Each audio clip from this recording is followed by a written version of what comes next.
রাসূলুল্লাহ সাল্লাল্লাহু আলাইহি ওয়াসাল্লামের অনুসরণই রয়েছে আল্লাহর ইবাদত, আল্লাহর অনুগত্য, আল্লাহর বন্দেগী। কামা ক্বাল আল্লাহু তাআলা মান ইউতি'র রাসূল, যেমনটা আল্লাহ সুবহানাহু ওয়া তাআলা বলেছে মান ইউতি'র রাসূল, যে রাসূলের অনুসরণ করলো ফাকাদ আতা আল্লাহ, সে আল্লাহ সুবহানাহু ওয়া তাআলার ইবাদত করলো। ওয়া মান তাওয়াল্লা, আর যে মুখ ফিরিয়ে নিল। সূরা আন-নিসার ৮০ নম্বর আয়াতে আল্লাহ বলছে যে ডান হাতে খেলো সে আল্লাহর ইবাদত করলো, যে ছোট লোকমায় খেলো সে আল্লাহর ইবাদত করলো, যে বাম পায়ে টয়লেটে গেল আল্লাহর ইবাদত করলো, ডান পায়ে যে মসজিদে গেল আল্লাহর ইবাদত করলো, ডান হাতে যে খেলো আল্লাহর ইবাদত করলো, ডান কাত হয়ে যে শুইলো আল্লাহর ইবাদত করলো, বিসমিল্লাহ বলে যে খেলো আল্লাহর ইবাদত করলো, দাড়ি যে রাখলো আল্লাহর ইবাদত করলো, সালাম যে দিল আল্লাহর ইবাদত করলো, সালাম যে নিল আল্লাহর ইবাদত করলো। মান ইউতি'র রাসূল, রাসূল যা করেছে যে তা করে, ফাকাদ আতা আল্লাহ, সেই ব্যক্তি শুধু আল্লাহর ইবাদত করে, এর বাইরে কেউ নয়। ওয়া মান তাওয়াল্লা, আর যে ব্যক্তি রাসূল যা করেছে তা থেকে মুখ ফিরিয়ে নেয়, সুন্নত মনে করে দাড়ি কেটে ফেলে, শুধু সুন্নত মনে করে বাম হাতে খায়, শুধু সুন্নত মনে করে ডান পায়ে টয়লেটে যায় নাকি যায় না সেটা যে পরোয়া করে না। কেন? দাড়ি কাটা কেন? সুন্নত তাই। সুন্নতে মুআক্কাদা পড়ে না কেন? সুন্নত তাই। টাকনুর উপরে কেন প্যান্ট পরে না? সুন্নত তাই। যে সবকিছুকে সুন্নত বলে তুচ্ছতাচ্ছিল্য করে। ওয়া মান তাওয়াল্লা, আর যদি কেউ রাসূলের সুন্নত থেকে মুখ ফিরিয়ে নেয়, আর যদি কেউ রাসূলের অনুসরণ থেকে মুখ ফিরিয়ে নেয়, কি হবে? ফামা আরসালনাকা আলাইহিম হাফিযা। ও মুহাম্মদ সাল্লাল্লাহু আলাইহি সাল্লাম, যদি কেউ আপনার অনুসরণ না করে, আল্লাহ বলছেন যে আমি আপনাকে ওদের জন্য তত্ত্বাবধায়ক, পাহারাদার করে পাঠাইনি। করতে দেন, করতে দেন, করুক না তারা। মৃতদের সম্মান করুক গান গেয়ে, মৃতদের সম্মান করুক ফুল দিয়ে কবরে, অথচ আমওয়াতুন আউযু বিল্লাহি মিনাশ শাইতানির রাজিম, আমওয়াতুন গায়রু আহইয়া ওয়া মা ইয়াশউরুনা আইয়ানা ইউবআসুন। আমওয়াতুন গায়রু আহইয়া, তারা মৃত প্রাণহীন, ওয়া মা ইয়াশউরুনা আইয়ানা ইউবআসুন। এই মৃত কবরস্থ মানুষগুলো জানে না কবে তাদের হাসর হবে। এই মৃত কবরস্থ মানুষগুলো জানে না কবে হিসেবের দিন আসবে, কবে ফয়সালার দিন হবে, কবে বিচার হবে, তারা জান্নাতে যাবে নাকি জাহান্নামে যাবে। আমওয়াতুন গায়রু আহইয়া, তারা মৃত প্রাণহীন, তারা মৃত প্রাণহীন। তারা জানে না তাদের জন্য কে দেওয়াল তৈরি করলো, তারা জানে না কে সেই দেওয়ালে ফুল দিল, তারা জানে না কে সেই দেওয়ালকে কেন্দ্র করে, একটা দিনকে কেন্দ্র করে গান গাইলো, নাচলো, রং বেরঙের কাপড় চোপড় পরে এসে ছেলে মেয়ে একাকার হয়ে তাদের যে সম্মান দিচ্ছে। they don't know, they know nothing. আমওয়াতুন গায়রু আহইয়া। কি হয়েছে মুসলিম জাতির? তারা কি তাদের মৃতদের সম্মান করতে শেখেনি? যিনি এসেছিল 23 বছর এই পৃথিবীতে দাওয়াত তাবলীগ দিয়ে গেছে, যিনি পরিপূর্ণ জীবন বিধান দিয়ে গেছে, তারা কি ওনার থেকে শিক্ষা নেবে না কিভাবে মৃতদের সম্মান করতে হয়, কিভাবে মৃতদের সম্মান করতে হয়? তারা আসছে মৃতদের সম্মান করতে, গান গেয়ে এনেছে। এভাবে গান গাইলে নাকি, নাচলে নাকি সম্মান হয় মৃতদের। ওয়ালা হাওলা ওয়ালা কুওয়াতা ইল্লা বিল্লাহিল আলিয়্যিল আযীম। পরিস্থিতি এমন এক পর্যায়ে আসছে, কেউ কেউ এমন এমন পরিস্থিতি দিচ্ছে, তুমি কি বাঙালি নাকি মুসলমান? আরে বেটা, আমি জামশেদ মজুমদার, কুমিল্লা বাড়ি, বাংলাদেশি, মুসলমান, তোর সমস্যা কি? আমি সাইডটা। হ্যাঁ, এরকম অপশন দিবার তুই কে? তুই কে রে? এরকম ক্ষমতা, তুই কোন ক্ষমতাবান লোক রে? হ্যাঁ, তুই আমার মালিক, তুই আমার মালিকস। আমার বাপের পাজরের হাড়ের এক বিন্দু তুচ্ছ পানি ছিল, সেটাকে তুই দিছিস, তুই বানাইছিস সেটা। ওখান থেকে রক্ত মাংস হাড্ডি দিয়ে সুন্দরতম ভাবে কি তুই প্রেরণ করছিস আমাকে এই পৃথিবীতে? যে তুই আমাকে অপশন দিয়ে রাখছিস জান্নাত নাকি জাহান্নাম, ওখানে অপশন চয়েস করা যায়। পরিস্থিতি আজকে এমন হয়ে গেছে, তুমি কি বাংলাদেশি নাকি মুসলমান? আমি মুসলমান, বাংলাদেশি, তোর সমস্যা কি বেটা? আমি বাংলাদেশি হিন্দু, তোর সমস্যা কি রে? আমি যদি জামশেদ হই, আমি বাপ, আমি খালু, আমি ফুফা, আমি মামা, আমি চাচা, আমি জ্যাঠা, আমি দুলাভাই, আমি স্বামী, এত কিছু হইতে পারি। তুই কেন এখানে এমন অপশন দিবি যে আমি বাঙালি নাকি মুসলমান? আমি মুসলমানও বাঙালি, তোর সমস্যা কি? আল্লাহ যা হারাম করেছে এই পৃথিবীর কোন মানুষের চাপে তা আমি গ্রহণ করব না। যদি সে আমার কপালে পিস্তল ঠেকায় যান বাঁচানোর জন্য, আমি মিথ্যা বলবো, এরপর বলবো আল্লাহ মিথ্যা কথা বলছি, তুমি দেখো আমি আল্লাহ, তুমি তাকে আমি শুনবো না। অথবা আমি বলবো যা, জানি বাঁচাইলাম না, তুই মেরে ফেল। দুটার একটা বলবো আমি। হয় আমি ভয় বলবো না না না ভাই ভুল করছি, আর কোনো না। এরপর কোনো আল্লাহ তুমি জানো আমি 5 পয়সার দাম দিই না। অথবা আমি বলবো যে হ্যাঁ বলছি, তুই কি করবি কর। দুটার একটা বলবো আমি। তোকে ভয় পেয়ে বেঁচে থাকার মানে কি রে? তোকে ভয় পেয়ে বেঁচে থাকতে হবে? কি বলিস? তুই নিঃশ্বাসের মালিক না, তুই জীবনের মালিক না, তুই জান্নাতের মালিক না, তুই আসমান থেকে কিছু নাজিল করতে পারিস না, খুঁটিবিহীন ওই আসমান তুই তৈরি করিসনি, এই জমিন তুই ছাদ বিছানা হিসেবে বানাসনি, তোকে ভয় পেয়ে চলতে হবে বেঁচে থাকার মানে কি তাহলে? দিদি ভাইরা, আমাদের পূর্বে কোন মানুষ বৃদ্ধ হয়ে জন্ম হয়নি। এই যে সমাজের পৃথিবীর বুকে যত বৃদ্ধ মানুষ রয়েছে, এরা কেউ এমনি যুবক হওয়া ছাড়া বৃদ্ধ হয়নি। তুমি একলা যুবক নও যে যা খুশি তা করে বেড়াবা। মনে রাখবা, তোমার দাদা যুবক ছিল, বৃদ্ধ হয়েছে, মৃত্তিকায় মাটিতে পরিণত হয়েছে। তোমার বাবা যুবক ছিল, বৃদ্ধ হয়েছে। আফটার 20 ইয়ার্স তুমি নিজেও বৃদ্ধ হয়ে লাঠি ছাড়া হাঁটতে পারবে না। নিজেকে আল্লাহর কাছে আত্মসমর্পণ করো। ওয়া আতাকুমুর রাসূল ইয়া নাস, হে মানুষ, যা আল্লাহ দিয়েছে, আল্লাহর রাসূল দিয়েছে, যা ফাখুযু, তা তোমরা গ্রহণ করো। ওয়া মা নাহাকুম আন ফান্তাহু, আর তিনি যা থেকে বিরত করেছে তা থেকে তোমরা তাকে বর্জন করো। আচ্ছা, কালকে যদি আমেরিকায় থাকা মানুষগুলো, বাংলাদেশি প্রবাসীরা, চায়নায় থাকা বাংলাদেশি প্রবাসীরা, দুবাইতে থাকা বাংলাদেশি প্রবাসীরা, জাপানে থাকা বাংলাদেশি প্রবাসীরা, ধরে নেন কালকে জাপানের সরকার বলল, চলো আমরা একটা দিবস করি, প্রত্যেক মানুষ বছরে একদিন উপস্থিত হয়ে মদ পান করব, সবাইকে 1 বোতল করে মদ দেওয়া হবে আর পান করব। কেন? আমরা আজকের দিনে একটু ভুলে থাকতে চাইবো, দুঃখ, এটা আমাদের দিবস হবে দুঃখ বলা দিবস। এই দিবসের নাম কি হবে? দুঃখ বলা দিবস। তো ওখানে জাপানে যারা মুসলমান বসবাস করবে, হিন্দু বৌদ্ধ খ্রিস্টান বসবাস করবে, করতেই পারে, ঠিক না? জাপানের সরকার হঠাৎ করে একটা দিবস তৈরি করলো। কি দিবস? কি দিবস? তুমি কি তোমার বাচ্চাকে সাজিয়ে গুজিয়ে স্কুলে পাঠাবা মদ পানের জন্য? আরে হ্যাঁ, জবাব সুন্দর করে জোরে দাও। তুমি কি তোমার বাচ্চাকে মদ পানের জন্য দুঃখ বলা দিবসে অংশগ্রহণ করতে দিবা? কারণ জাপানের সরকার বলছে তাই। কেন দিবা না? কারণ তুমি মুসলিম জাপানি। তুমি কি জাপানি? অথবা জাপানি মুসলিম। তুমি তোমার মুসলমানিত্ব বিসর্জন দিয়ে কোন দেশের হয়ে থাকা তোমার জন্য জরুরি না, এই জন্য তুমি দিবা না, ঠিক না? তো মিউজিক হারাম কিনা? মিউজিক হারাম কিনা? ব্যাপারটা হারাম কিনা? তো তুমি তো তোমার বাচ্চাকে না করলে না যে বাবা আজকে যে গান গাইস না। ও, জাপানের সরকার বললে না, মুসলমান দেশের মুসলমান সরকার বললে না করবো কেমন? না, ও আমি মনে হয় শহীদদের বিরোধিতা করছি না? হ্যাঁ রে ভাই, ভাইজান আপনার আব্বা যিনি শহীদ হয়েছেন ভাষা দিবসে, উনি কোথায় লিখে গেছেন যে বৎস আমার, হে বৎস, আমি জীবন দিয়া চলি। আমি ব্যঙ্গ করতেছি না, যে হে আমার ছেলে, আমি জীবন দিচ্ছি যাতে তুমি মুক্ত বাতাসে মুক্ত কথা বলতে পারো। আমি মরে গেলে তুমি আমার সমাধি করে নাচে গিয়ে গান গেয়ে আমাকে স্মরণ করিও। কে, কোন শহীদ বলে গেছে? কোন মুসলমান শহীদ বলে গেছে? কোন মুসলমান শহীদ এরকম বলে গেছে যে আমি মারা যাওয়ার পরে আমাকে তোমরা নেচে গিয়ে স্মরণ করিও, আমার আত্মার শান্তি কামনা করিও? আমার যদি কোনো বাপদাদার পূর্বপুরুষ কেউ মরে থাকে, নিশ্চয়ই তিনি ওনার জন্য দোয়ার জন্য মরেছে। কি জন্য?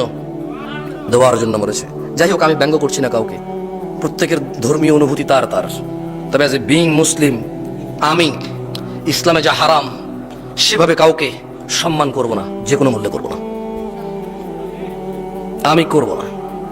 যারা করে আমি তাদের সাথে ডিসএগ্রি করবো উইথ রেসপেক্ট, ভদ্র ভাষায় 100% ডিসএগ্রি। ভাই, আমরা এভাবে সম্মান করি না, এভাবে সম্মান আমরা এভাবে সম্মান মনে করি না।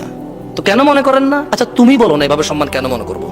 অমুক ফিলিপস বলে গেছে, I don't care who is the Phillips is. হ্যাঁ, জন সিনা বলে গেছে, I don't care who is that guy, I don't know him, why should I follow him? Who is he? সে কে? তা কেন ফলো করবো আমি? তুমি করো, তোমার দরকার। আমি তোমার বাধা না দিলে তো হয়। তুমি বলো যে আমি তোমার বাধা দিচ্ছি। তুমি বলো যে ভাই আপনি কেন বাধা দিচ্ছেন? ভাই তোমাকে বাধা দিচ্ছি না ভাই। আমরা ফলো করি কাকে?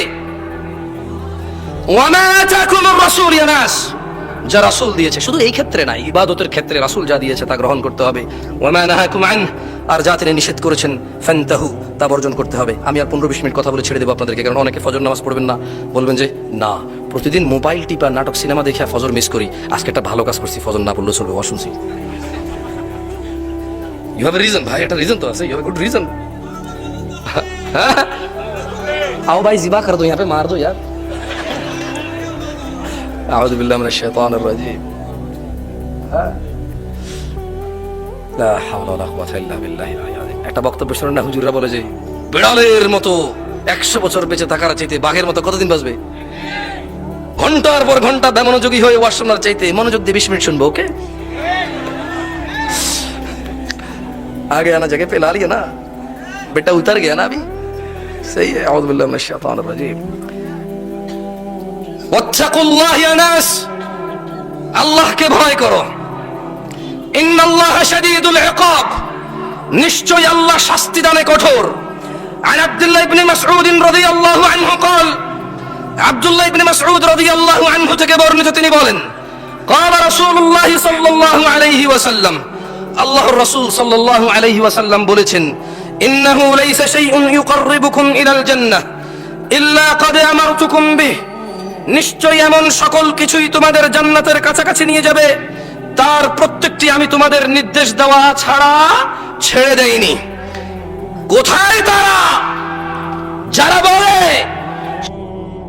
সব কিছু কি কোরআন হাদিসে আছে? যারা বলে সব ফতোয়া কি কোরআন হাদিসে আছে? যারা বলে ইসলাম 1450 বছরের পুরনো, আজকের নতুন সমস্যার ইনস্ট্যান্ট ঝটপট সলিউশন কি কোরআন হাদিসে আছে? তারা কোথায়? তারা কেন এই হাদিসটা পড়ছে না? তারা কেন এই হাদিসটা পড়ছে না?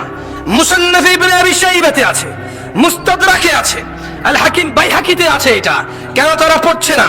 আব্দুল্লাহ ইবনে মাসউদ রাদিয়াল্লাহু আনহু বলছেন, আল্লাহর নবী বলেছে, ইন্নাহু লাইসা শাইউন ইউকাররিবুকুম ইলাল জান্নাহ ইল্লা ক্বাদ আমারতুকুম বিহ, এমন কোন ভালো কাজ নেই যা তোমাদের জান্নাতের নিকটবর্তী করবে অথচ আমি মুহাম্মদ নির্দেশ দেইনি সাল্লাল্লাহু আলাইহি ওয়াসাল্লাম। ওয়া লাইসা শাইউন ইউকাররিবুকুম ইলান নার ইল্লা ক্বাদ নাহাইতুকুম আনহু, এবং এমন কোন কিছু নেই যা তোমাদের জাহান্নামে নিয়ে যাবে আমি নিষেধ করিনি। এমন কোন মন্দ কাজ নেই যা আমি নিষেধ করিনি, যা করলে তোমরা জাহান্নামের নিকটবর্তী হবা। কোথায় তারা যারা বলে কোরআন ও হাদিসে সকল সমস্যার সমাধান নেই? দিনী ভাই আমার, আমি জোরে কথা বলি, তুমি ধরে নাও, তুমি ধরে নিও না, তুমি বিশ্বাস করো, আমি ইচ্ছা করে বলি না। যদি আমার এটা ফিতরাত না হতো, যদি এটা আমার অভ্যেস না হতো, তাহলে কেন আমি প্রত্যেকটা প্রোগ্রামে এমন করে বলতাম? তুমি আমার জোরে কথা বলাতে মনে কষ্ট নিয়ে কোরআন হাদিস উপেক্ষা করিও না, এগুলো আমার কথা না, আমি পড়ে শোনাচ্ছি। তোমার ভালো লাগে না আমার জোরে কথা, তোমার ভালো লাগে না আমার অ্যাটিটিউড, তোমার ভালো লাগে না আমার হাত আঙ্গুল ডান দিকে যায় বাম দিকে যায়, তোমার ভালো লাগে না আমি অত বেশি শিক্ষিত না, তোমার ভালো লাগে না আমি আরো অনেক কিছু করি, তোমার ভালো লাগে না আমি একটু খাটো মানুষ, তোমার ভালো লাগে না আমি তোমার মাদ্রাসায় পড়িনি, তোমার ভালো লাগে না আমি তোমার কাছে বায়াত হইনি, তোমার ভালো লাগে না আমি তোমার তরিকার না। ঠিক আছে, আমাকে বাদ দাও, আমাকে বাদ দাও। তুমি তো শিক্ষিত মানুষ, তুমি তো মাদ্রাসার ছাত্র, তুমি তো মাদ্রাসার শিক্ষক, তুমি তো মসজিদের ইমাম, তুমি তো মুহাদ্দিস, তুমি তো খতিব। ভাই আমার, শুধু আমার মুখে শুনছো বলে, আমাকে ঘৃণা করো বলে আল্লাহর নবীর হাদিসকে অস্বীকার করবা? ছি, অনেক ভুল সিদ্ধান্ত তোমার। ইসলাম অল্প সংখ্যক মানুষ দ্বারা সূচনা হয়েছিল, আবারও তা অল্প সংখ্যক মানুষে ফিরে যাবে। আন আবি হুরায়রা রাদিয়াল্লাহু আনহু قال, আবু হুরায়রা রাদিয়াল্লাহু আনহু থেকে বর্ণিত, তিনি বলেন, قال রাসূলুল্লাহ সাল্লাল্লাহু আলাইহি ওয়াসাল্লাম, আল্লাহর রাসূল সাল্লাল্লাহু আলাইহি ওয়াসাল্লাম বলেছেন, বাদা আল ইসলামু গরীবা, বাদা আল ইসলামু কি? বাদা আল ইসলামু গরীবা, বাদা আল ইসলামু গরীবা। ইসলামের আবির্ভাব, ইসলামের সূচনা হয়েছিল অপরিচিত অবস্থায়। ওয়াসায়াউদু কামা বাদা গরীবা, অচিরেই ইসলাম আবার শুরুর মতো অপরিচিত অবস্থায় ফিরে যাবে। ওয়াসায়াউদু কামা বাদা গরীবা, অচিরেই তা আবার শুরুর মতো অপরিচিত অবস্থায় ফিরে যাবে। কেউ সঠিক ইসলাম চিনবে না, কেউ সঠিক ইসলাম চিনবে না। জামশেদ মজুমদারও বাদ পড়ে যেতে পারে, বাদ পড়ে যেতে পারে এদেশের শত মোল্লা মুন্সি, মুহাদ্দিস, মুফতি, শাইখুল হাদিস, পীর, আউলিয়া কেরাম, সাধারণ মানুষ তো বাদ পড়ে যেতেই পারে। قال রাসূলুল্লাহ সাল্লাল্লাহু আলাইহি ওয়াসাল্লাম, বাদা আল ইসলামু গরীবা, ইসলামের সূচনা হয়েছে অপরিচিত অবস্থায়। ওয়াসায়াউদু কামা বাদা গরীবা, অচিরেই তা আবার শুরুর মতো অপরিচিত অবস্থায় ফিরে যাবে। ফাতুবা লিল গুরাবা, সুতরাং এরূপ অপরিচিত অবস্থায় যারা সঠিক ইসলামের উপর টিকে থাকবে তাদের জন্য সুসংবাদ। ফাতুবা লিল গুরাবা, সুসংবাদ তাদের জন্য, খুশির খবর তাদের জন্য, জান্নাত তাদের জন্য, আল্লাহর সন্তুষ্টি তাদের জন্য, জাহান্নামের মুক্তি তাদের জন্য, জান্নাতের সুখ বিলাসিতা তাদের জন্য। ফাতুবা লিল গুরাবা, যারা অপরিচিত অবস্থায় চলে যাওয়ার পরও সঠিক ইসলামে টিকে থাকবে। দ্বীনি ভাইয়েরা, আল্লাহর রাসূল মুস্তাফা সাল্লাল্লাহু আলাইহি ওয়াসাল্লামকে ভালোবাসা ছাড়া আল্লাহর নৈকট্য পাওয়া সহজ তো দূরের কথা, ইম্পসিবলের পরে ইম্পসিবল, অসম্ভব, কসমিন কালে অসম্ভব নয়। কামা ক্বাল আল্লাহু তাআলা, যেমনটা আল্লাহ তাআলা কোরআনুল কারীমে বলেছেন, কুল, ও মুহাম্মদ সাল্লাল্লাহু আলাইহি সাল্লাম বলুন, ইন কুনতুম তুহিব্বুনাল্লাহ, বলে দিন ও দুনিয়ার মানুষরা যারা দাবি করো ভালোবাসো আল্লাহকে, ফাত্তাবিউনি, দাবি যদি সঠিক হয় মুস্তাফা সাল্লাল্লাহু আলাইহি সাল্লামকে অনুসরণ করো, ইউহিব্বুকুমুল্লাহ, তুমি খালি মুহাম্মদকে ভালোবাসো সাল্লাল্লাহু আলাইহি ওয়াসাল্লাম, আল্লাহ নিজেই তোমাকে ভালোবাসবে। ওয়া ইয়াগফির লাকুম যুনুবাকুম, আল্লাহ ভালোবেসে তোমার সমস্ত গুনাহ ক্ষমা করবে। ওয়াল্লাহু গফুরুর রহিম, আর তিনি আল্লাহ অত্যন্ত ক্ষমাশীল, পরম দয়ালু। আন সাউবান রাদিয়াল্লাহু আনহু قال, সাউবান রাদিয়াল্লাহু আনহু থেকে বর্ণিত, তিনি বলেন, قال রাসূলুল্লাহ সাল্লাল্লাহু আলাইহি ওয়াসাল্লাম, আল্লাহর রাসূল সাল্লাল্লাহু আলাইহি সাল্লাম বলেছেন, লা তাযালু তাইফাতুন মিন উম্মতি যাহিরিন আলাল হক, অল্প কয়জন ভয় পাও, সামান্য কয়জন মন খারাপ, সংকুচিত, ভীতু, খুব চিন্তিত। কেন? পুরো মসজিদে তোমরা অল্প কয়জন মানুষ ফজরে এসেছো, পুরো মাহফিলে অল্প কয়জন মানুষ এসেছো, মাদ্রাসাগুলোতে অল্প কয়জন তার বাচ্চাকে পাঠিয়েছে, তুমি সংকুচিত, অন্যায়ের বিরুদ্ধে অল্প কয়জন মানুষ কথা বলে, সুন্নাহর অনুসরণ অল্প কয়জন মানুষ করে, তো শুনে নাও, চিন্তিত হয়েও না। সাউবান রাদিয়াল্লাহু আনহু থেকে বর্ণিত, তিনি বলেন, ক্বালা রাসূলুল্লাহ সাল্লাল্লাহু আলাইহি ওয়াসাল্লাম, আল্লাহর রাসূল সাল্লাল্লাহু আলাইহি ওয়াসাল্লাম বলেছেন, লা তাযালু তাইফাতুম মিন উম্মতি যাহিরিন আলাল হক, আমার উম্মতের একটা দল সদা সর্বদা সত্যের উপর অটল থাকবে। আল্লাহ আমাদের কবুল করুন। লা ইয়াদুররুহুম মান খাযালাহুম হাত্তা ইয়াতি আমরুল্লাহি ওয়া হুম কাযালিক, কোন লাঞ্ছনাকারীর লাঞ্ছনা তাদের কোনো ক্ষতি করতে পারবে না যতক্ষণ না কিয়ামত হয়ে যায়। আর এই আমার উম্মতের এই সংখ্যক লোকগুলো সর্বদা সত্যের উপর এভাবেই টিকে থাকবে। কি ভাই, আমি তো যাবো, গেল যাইবেন আর কি, আমি যাবো, এত রাত ওয়াজ করা যায়? মানুষের শরীর তো, আয়োজকরা কি মনে করে সামনে লোকগুলো গাধা আর বক্তা মুলা যতক্ষণ ঝুলে রাখবে বসে থাকবে? এভাবেই তো হচ্ছে। 12টা বাজবে কেন? আউযুবিল্লাহি মিনাশ শাইতানির রাজিম। আমি দুঃখিত, আমি আয়োজকগুলোকে খারাপ বলতেছি না, আমার ঠোঁট কাটা মানুষ, অহংকারী মনে করিয়েন না। সুযোগ পাইছি, মাথায় উঠে গেছি, এটাই। না ডাকলে কি করতাম, প্লিজ মাঝে মধ্যে ওয়াজ মাহফিল আমাকে একটু ডাকিয়েন, টুকটাক কথা বলার সুযোগ করে দিয়েন। হয়তো এরকম বলতে হয়তো, আল্লাহ মাফ করে, আস্তাগফিরুল্লাহ। যাই হোক, 2-3টা হাদিস কোরআন পড়ে আমি আসলে বিদায় নিই। যেভাবে হুন্ডা স্টার্ট হচ্ছে, সাউন্ড हमको बड़ा मजा नहीं आ रहा यार। अब क्या करे, इंसान है, खुलिकल इंसान ضعيفा। আল্লাহ বলছে যে মানুষকে আল্লাহ বানাইছে দুর্বল চিত্তে। কি চিত্তে? দুর্বল। মাঠ ভর্তি মানুষ হইলে মনে চায় সারা রাত ওয়াজ করি, 1-2 জন উঠে গেলে কত মানুষই তো বসে আছে, উঠছে মাত্র 1-2 জন, মনটা এত খারাপ হয়ে যায়, কেন হয় জানি না। আউযু বিল্লাহি মিনাশ শাইতানির রাজিম। একদিনই ভাইরা 2-একটা নসিহত করে তোমাদের চলে যাই। যুবক ভাইরা আমার, 30 বছর নিচে কারা আছে? উঠে দাঁড়াও তো একটু দেখি। 30-এর নিচে উঠো, দাঁড়াও। আর কত বইবা? হাওয়া বাতাস যা আছে বাইর করো। লা ইলাহা ইল্লাল্লাহ। সব কি 30-এর নিচে? বাইঠো। ও ভাই, স্লোগান বন্ধ করেন ভাই। কি হয়েছে ভাই? রাজনীতি শুরু করেছে নাকি? বসেন। স্লোগান দিয়ে কিছু হইলে বহুত কিছু হয়েছে, তোর বহুত জায়গায় হয়। এখন খালি একটা পুলিশ এসে বলছে कोई नहीं दिखेगा इधर, जिसने बोला नाराए तकबीर सबसे पहले भागेगा भाई। থাক, পরিস্থিতি ঘোলায়েন না, কথাবার্তা বলার সুযোগ দিয়েছে আল্লাহ, ওদেরকে তৌফিক দিক, আরো সুযোগ করে দেওয়ার। আল্লাহ ওদেরকে এবং আমাদেরকে, ওদের এবং আমাদের হৃদয়ের যে দূরত্বতা রয়েছে তা দূর করে দিন কল্যাণের জন্য। আল্লাহ তাআলা আমাদের ও আমাদের শাসকদের মধ্যে ন্যায় প্রতিষ্ঠার তৌফিক দান করুন।